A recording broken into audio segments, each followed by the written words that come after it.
नमस्कार, knowledge plugin में आप सबका स्वागत है। तो पिछले वीडियो में जो हमने बनाया था मल्टीप्लिकेशन के कंडीशन, जिसमें लास्ट डिजिट का सम 10 आ रहा था और फर्स्ट डिजिट इक्वल होने पर जो रूल अप्लाई करते थे, उसे ही आज हम लोग कंटिन्यू करेंगे। जिन्होंने पिछला वीडियो नहीं देखा है वो लिंक में जाके लास्ट वीडियो को देख ले, तब इसको समझने में सुविधा होगा। ठीक है, तो आज हम लोग शुरू करते हैं। आज का कंडीशन है लास्ट के संख्याओं का योग अगर 100 होता है और उसके अलावा बाकी की संख्याएं समान होती है, तब हम इस ट्रिक को अप्लाई करेंगे। तो पिछले ट्रिक के जैसा ही इसमें क्या करना है, बचे हुए नंबर्स जो हैं, जैसे यहाँ पर 3 जो है इक्वल है, तो उसे हम उसके अगले नंबर 4 से मल्टीप्लाई करके 12 जो है उसको हम अपने फर्स्ट पार्ट में लिख लेंगे। और बाकी का जो है सेकंड पार्ट, उसके लिए हम क्या करेंगे, यहाँ 25 पचे 125 का 5, हाथ में रहा 12, 25 सत्ते 175 और हाथ का 12 187। तो सेकंड पार्ट का हो गया 1875। तो हमारा फाइनल आंसर क्या हो रहा है, 121875। तो यहाँ तक क्लियर है। तो इसमें हमने कंडीशन क्या डाला था कि लास्ट के संख्याओं का योग 100 होना चाहिए और रिमेनिंग संख्या आपस में इक्वल होना चाहिए। ठीक है, इसमें ध्यान क्या देना है, देखिए ध्यान से कि लास्ट का जो सेकंड पार्ट का जो आंसर है, उसके आंसर में 4 डिजिट हो गए।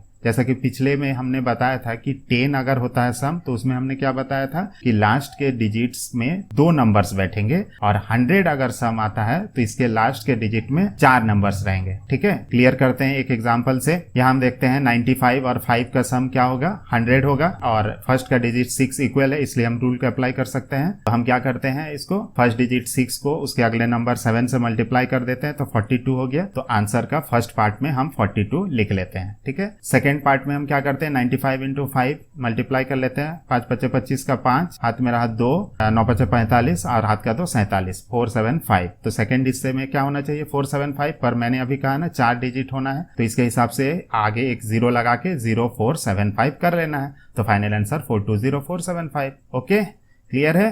अब एक और एग्जाम्पल देखिए, 1145 1155 में लास्ट के डिजिट का सम कितना है, 100 है। तो पहला स्टेप अगर हमारा 11 दोनों में इक्वल है, तो उसको 11 को उसके अगले नंबर 12 से मल्टीप्लाई कर लेते हैं। कितना बना, 132। तो आंसर के फर्स्ट पार्ट में हो गया 132।